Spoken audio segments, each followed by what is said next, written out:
Omroep ZVL is vandaag in Hulst op bezoek bij de protestantse gemeente Oosthoek, Zeeuws-Vlaanderen. Vandaag wordt er een presentatie gehouden waar we bij zijn van een hulpproject van de kerk in Colombia. Kijkt u met ons mee. Goedemorgen, welkom in de PKN in Hulst. Er is een reis georganiseerd van de PKN landelijk via het dienstencentrum Kerk in Actie naar het actieland Colombia. En een aantal mensen, uiteindelijk 8 mensen landelijk, 3 uit Zeeland, die hebben zich aangemeld voor een reis via Kerk in Actie om de projecten van de ZWO in Brazilië te bezoeken. Het is ergens ver weg, maar het zit in ons hart. Omdat wij al een paar jaar acties doen vanuit Axel, de gemeente PKN, voor Colombia. Ja. Voor onze projecten. Met name het FPT-huis. Ja. Ja. Dat is een huis, een school, een opleiding in Bogota. Ja. En wij doen daar meerdere keren per jaar acties voor met de gemeente om geld in te zamelen.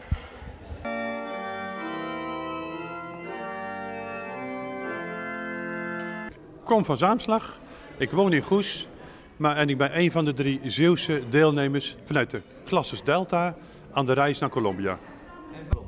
Samen met nog 3 andere gemeenteleden van de PKN en Axel vormen wij de ZWO-commissie. Samen doen wij acties opzetten zoals wafels bakken, boekenverkoop, tulpenbollen verkopen. En in het najaar organiseren we altijd in medewerking met de Boomhaard in de Bosdreef in Axel de perenpluk.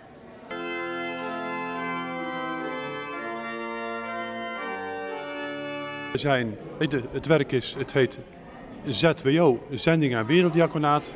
Er zijn zendingsprojecten, onder andere de Theologische Faculteit in Cali. En er zijn diaconale projecten. En met onze reis hebben we met name de diaconale projecten bezocht, omdat die in het zogenaamde gele gebied liggen.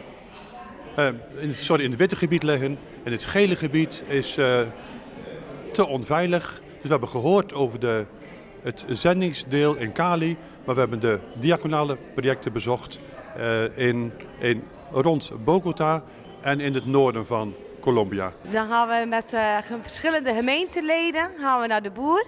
Dan krijgen we een zak en dan gaan we peren plukken. En voor elke kist die wij volgeplukt hebben, krijgen we een bepaald bedrag. En dat bedrag wordt gestort op de rekening voor Colombia.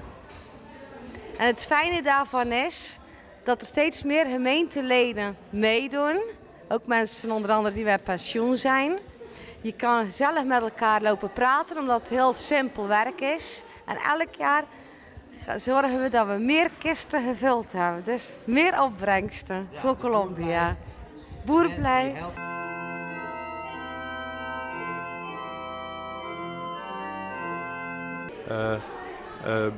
Je hebt gezinnen, maar ook incomplete gezinnen.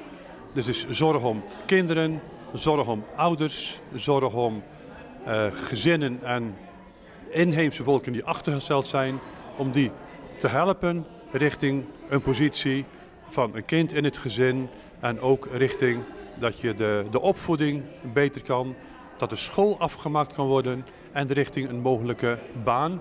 En dat is een basis voor een goede toekomst. Ik vind dit hele goede projecten. In deze projecten gaat het om structurele hulp. Het gaat erom dat mensen op hun voeten kunnen staan.